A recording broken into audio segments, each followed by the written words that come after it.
So last time I was like really pumped because there was some Bomberman slots that I'd never seen before. I think this was in Colorado. I was like, I'm going to play the shit out of this. And then I lost like $300 with winning 0 spins. And I'm like, okay, never again.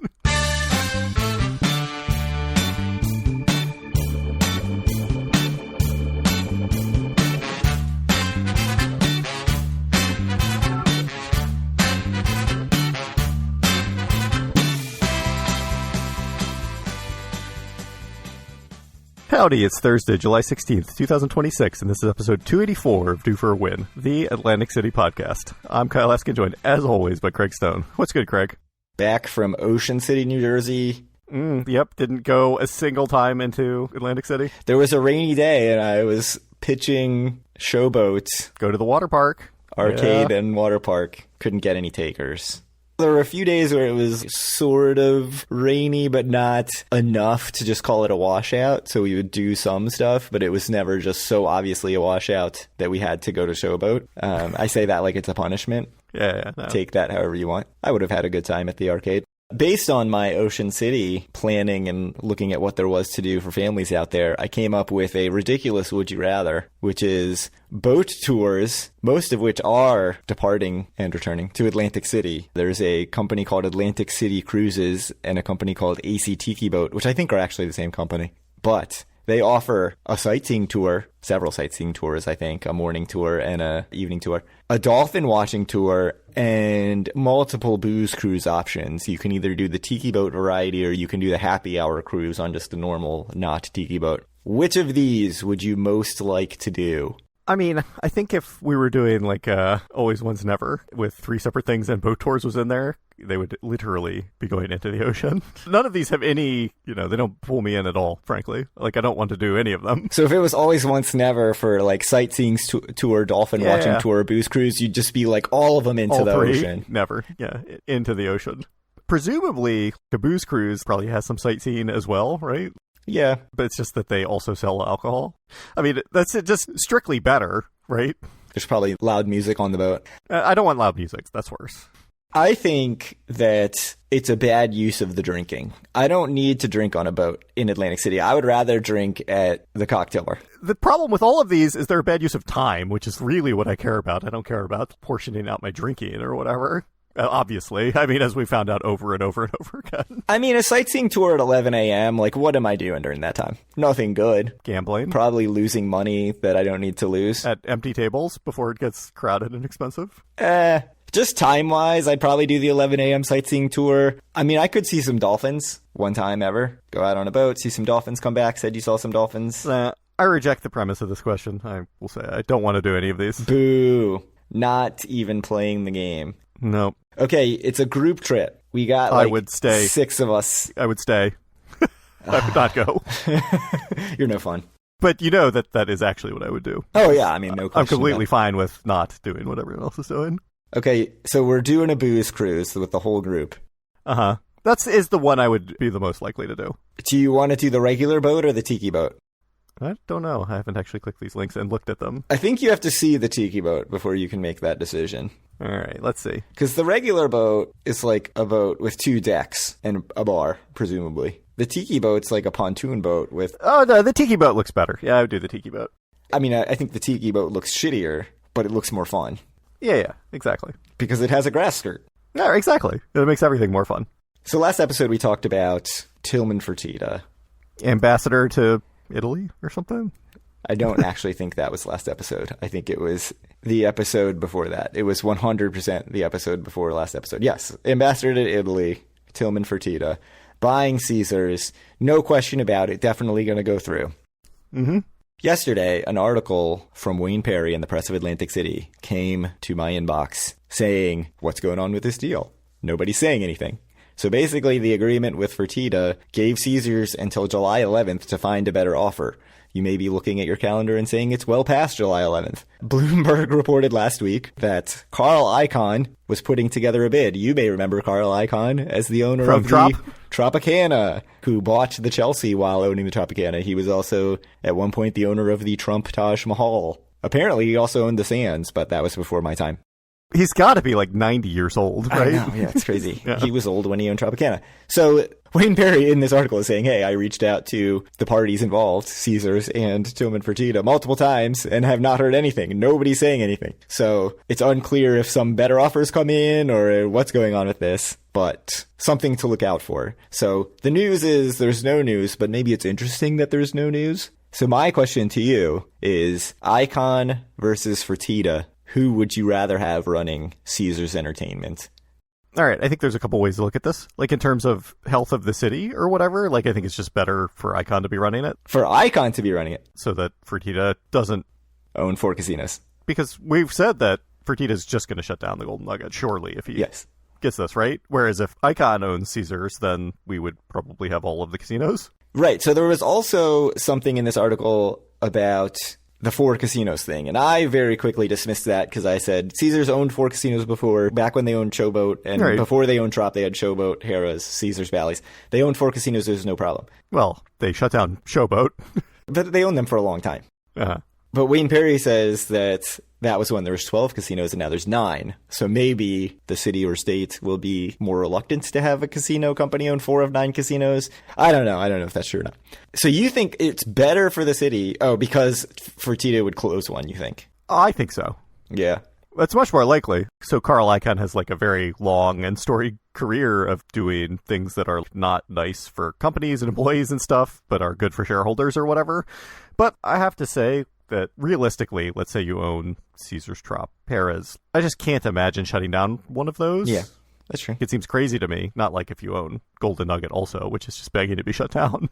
And like, frankly, despite his reputation, I think either of these guys are preferable to El Dorado. Yeah. Because El Dorado is horrible. I think that Icon put a lot of money into Trop when he was there. I think he was like fairly generous to players. Famously, like I only stayed in Trop for like a very long time and usually got rooms for other people in Caesars because they were just generous to me at Trop when Icon owned it. So like I don't really have that many reservations about Carl Icahn if he ended up buying these. You know, like I said, the 2 things I care about are like how generous are you going to be to players? And the answer is everyone's going to be more generous than El Dorado. And are you going to put money into the properties? Which everyone's going to put more money into the properties than El Dorado. But at least Carl Icahn really spent a lot of money. Like you mentioned, he bought Chelsea. He built a walkway over there. He did a lot of good things for the Tropicana, I think. Yeah, you swayed me, I think. Because I was originally going to say Icon's just a flipper. He's going to come in and try to, Yeah, I mean, do whatever he can to flip this for the profit. That's true, but part of flipping is making it nice, and then you flip it, right?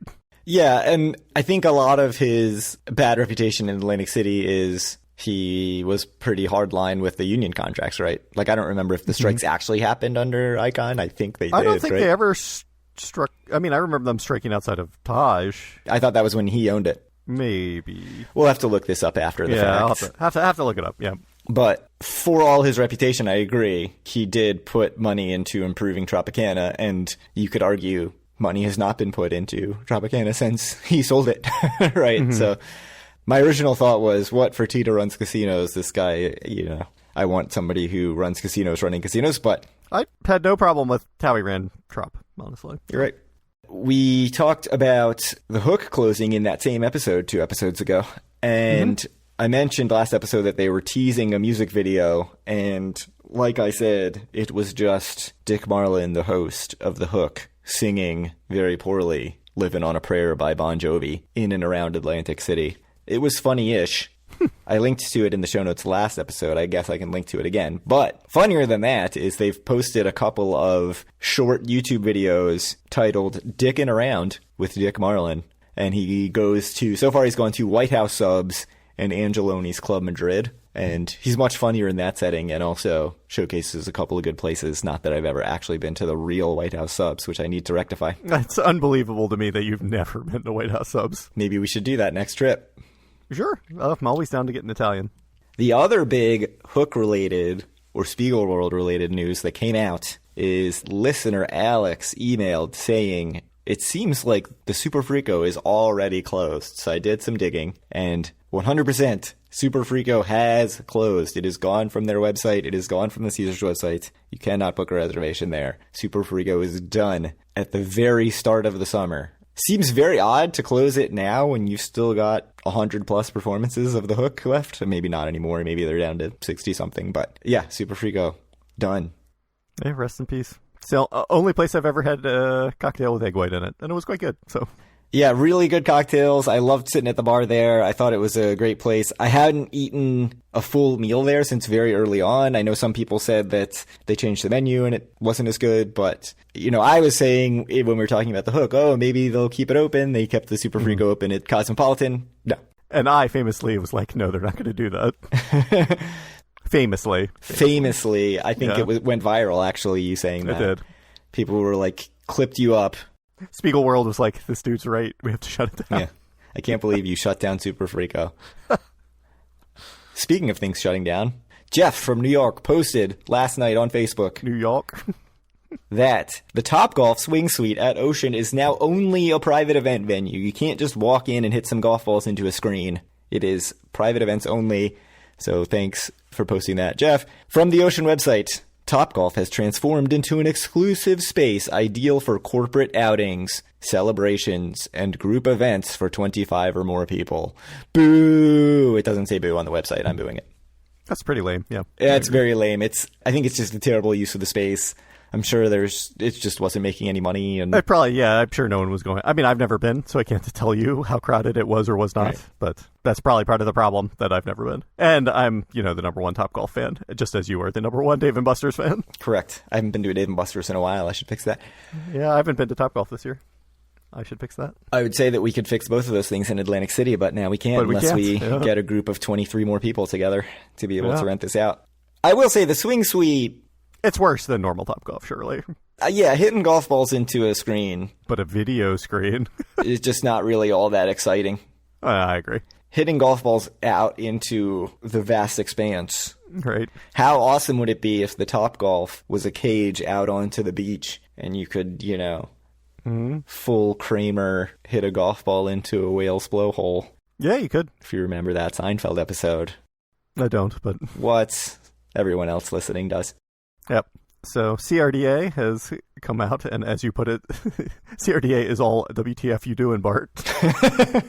Accurate. I thought that was the most accurate way to describe this. Yep. There's another Press of Atlantic City article by Wayne Perry. From Wayne Perry, yep. So the headline is, CRDA trying to keep up with comings and goings at Showboat Outdoor Yard. It seems like the main issue is that he's not actually going through the correct steps to get everything licensed. CRDA has no idea what he's intends to be permanent out there versus what's temporary, which, of course, the problem is that he doesn't know what's going to be permanent versus temporary either. Everything is temporary. Uh-huh. That is the way you should view everything at Showboat. Right.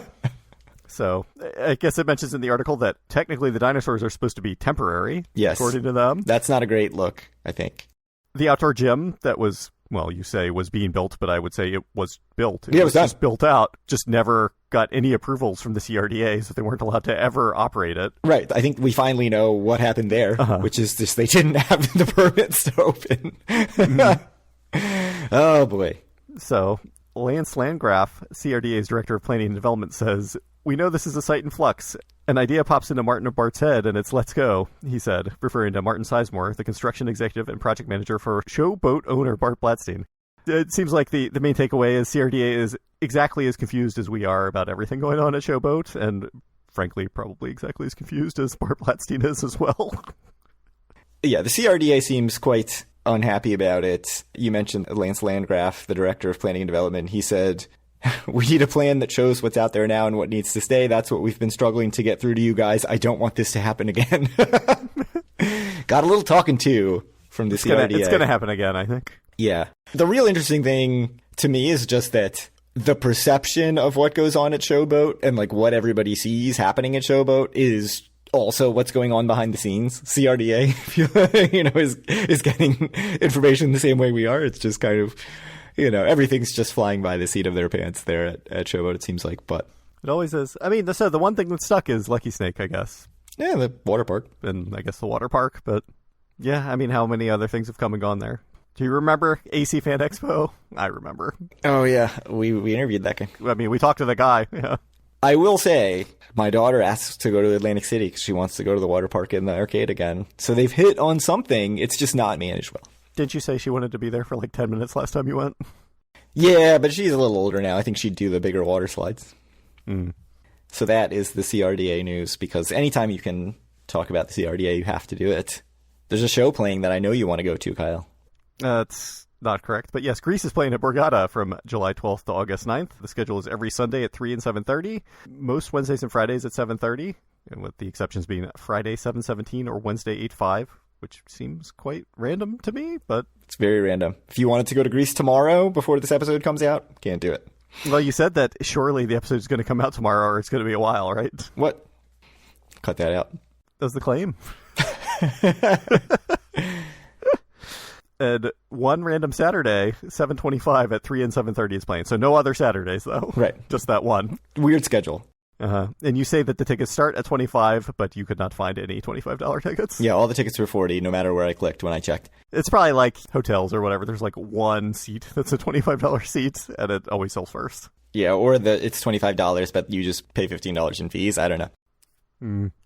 I will say, Grease, the play, the actual show, is very different than the movie. Never seen it. My daughter was in the school version of it, Grease Jr., which is still a little bit raunchier, I would say, than an 11-year-old should be in. But I went to look, because some of the decisions they made are like, that's really weird. Like, is this like to change it because everybody knows the movie? No, the show is different. It's a much raunchier show, and it's much more of a comedy than the movie is. So if you want to go see it, it's interesting. If you love the movie, it's very interesting to see the play. So I would go, but I know you're not going. No, that's correct. I would also be the only person under 70 years old at Greece at Borgata, I would assume. Mm-hmm, that's right. There is a song about mooning people. I've spoiled it. I take it back. Go to Greece. I mean, mooning people's funny. So It is. I mean, mooning happened in the movie, so. I haven't seen the movie. So. You have not seen Grease? Why would I watch that? I don't know how you can be alive for 42 years and not see Grease. It's easy. Just don't watch it. I don't know. That's unbelievable to me. All right. We have to move on so that my brain can regroup. We have a happy hour recommendation from Jim H. Your favorite place. Yeah, he said he went to happy hour at McCormick and Schmick's, and he said it was nice. He said he had one of the best burger and fries in AC. It's Landry's, which is strange. So they take comps from your Golden Nugget card at 1-to-1, but comps from Total Rewards at 2-to-1. I think that Tillman Fertitta actually is buying Caesars just to rectify this so that it can only be Caesars comps at 2-to-1. Because surely that's the result. Yeah, I've been to that McCormick and Schmick's, so. I will say McCormick and Schmick's in general as a chain, famous for their happy hour. Yeah. I mean, I will say I poo-poo McCormick and Schmick's a lot on the show, but the truth is it's fine. It's like totally fine. Like I would 100 times rather go to Doc's, but... Right, that's true. But it's probably easier to get a seat at McCormick and Schmick's. Plus, if you're at Harrah's, where else are you going to go? Right, yeah. Doc's is quite far away, yeah. Or like, frankly, I'd rather go to Doherty's as well, but... Yeah. I mean, if we were at Harrah's, like, would I do the happy hour at McCormick and Schmick's? Absolutely. But my goal in life is to usually not be at Harrah's, so... That's true. That's a good point. Speaking of going to places, we have plans, baby. AC. Yeah. I mean, I have an update for you, so... Let's hear it. My family is not going that weekend, no. but I can still go the Sunday with you, I think. I don't see why. Is that a good thing or a bad thing that your family's not going? I don't think it changes anything. Okay. So, August 2nd to 3rd, Sunday to Monday. That is the plan. Are you doing a 24-hour trip? What's your timeline for this Sunday to Monday, or does it depend on what's going on? I don't know what I'm going to do. It's plausible because there's like no sports or anything. I might try to stay until the 4th maybe, but I'm not sure what I'm going to do. But yeah, I'll come up the 2nd and stay to the 3rd with you, certainly. My assumption is that I'll get up and get out and try to get there around 12 or 1. Mm-hmm. Typical timeline. And then I'll probably leave dinner time-ish. Yeah, I assume I'm going to be staying at Hard Rock because why not? I have Ocean booked, but I should check Hard Rock to see if I can get it. Because I'd love to stay at Hard Rock. I can certainly get it since I'm Icon there or whatever. And let me tell you, they send me a lot of mail now. So, but you need to match at Ocean, right? Is that correct? I need to match at Ocean, yeah. From your Hard Rock. Mm-hmm. Okay. And then from there, I can get Diamond at Caesars and like blah, blah, blah. So I don't know if I'll do that this trip, but I actually probably should... Stay at Ocean? No, I should match. I was going to say maybe I should wait until next year to match to Caesars, but they've never had it where you have to be inactive for so long. Like usually there's a match open or not, so you should just do it. Yeah, I agree. I've never seen an inactive thing. Just about every other company does. Yeah, but not Caesars. Not They've Caesars. never done it. Except they're notoriously trying to close those loopholes. We'll see. We'll see if they stamp you out and say no. Yeah. You get whammied. By all accounts, the Prime card you get is like fairly valuable, so it's possible I could match it at the Ocean other, Prime card? more local casinos. Yeah, I think so. Cool. Like Maryland Live or something. I don't know. Mount Airy. Yeah, I mean, it's possible I could match it at Mount Airy or Wind Creek, Bethlehem or whatever, and then match that back in Atlantic City. So, well, Atlantic City doesn't usually take other local casinos. Pennsylvania cards, I think. At least some places do. I'm pretty sure.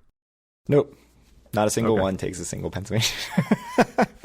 Or like Rivers or, something. I don't know. Yeah, you'd think they would because it's Philly, right? So it's an easy trip for those people. All right, so that's the AC plan. The plan is there is no plan. We should have another episode before that trip. Yep. I will check Hard Rock and at least try to get Sunday night booked if it's available for me. Huge meetup Sunday. Massive 25-person meetup at the Top Golf. Yeah. At Ocean. Yeah. Where I'm staying. Yeah, so. I think that sounds like a great idea. Yeah. Good talk. Good talk. All right. Well, thank you guys very much for listening. If you want to reach out to us or any of our other listeners, you can visit our Facebook group, facebook.com/group/DoForAWin. Find all of our great content at DoForWin.com. Reach out to Craig on Twitter at DoForWin or me at Kyle Askin, and send Craig questions at DoForWin@gmail.com, and we will answer them on air. How's our inbox? Other than resort fees that you need to update? We have an email from Jim H. Okay. Who previously we talked about. His McCormick Jimmick's email. Asking all about the Tillman Fertitta Golden Nugget, what we think the timeline is. But I think we already covered that, so yeah, I don't think we need to get back into that. The truth is, we have no idea, right? I mean, I don't have any idea. And we especially have no idea now that we don't even know if he's buying it or not. The deal went through. So we'll see. I think we'll find out probably by next episode. We'll have a bit more information, I'd guess. Yeah, I mean, my guess is there's no news because it's just moving along fine. If it goes through, yeah, it'd be like a year. It was our guess, right? Yeah. For it to all close. To close? You mean for the deal to close? When you said to close, I thought you meant for Golden Nugget to close. For Golden Nugget, yeah, but both. both things. The deal goes through, and the next day, Golden Nugget is closed. Yeah, pretty much. No notice to anyone. Actually, they have to give notice because of the union, right? Yeah, I think they have to tell like some board in New Jersey when there's going to be layoffs or something, like 60 days beforehand or something like that. Yeah. Hard Rock, $113 a night for me that Sunday. Ooh, that's tough. Yeah. Man, they hate you. I guess I have to stay at resorts, and you have to stay at Hard Rock. Yeah. But I'll put all my play at resorts, and you'll put all your play at Hard Rock. It's going to be great. It sounds perfect. All right.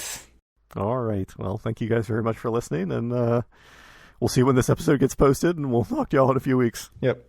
Much like Lionel Messi, absolutely on the top of our game in this episode. Yeah. Nailed it.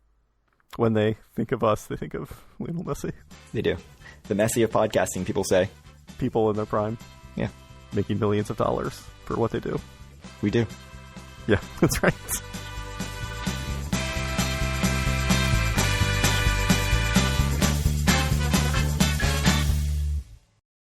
Man, this little video slideshow thing that they've got going on, this little montage when you go to Resort's website, makes Resorts look like the nicest casino in the world. Yeah, looks sexy. I pretty much have to book a room there now.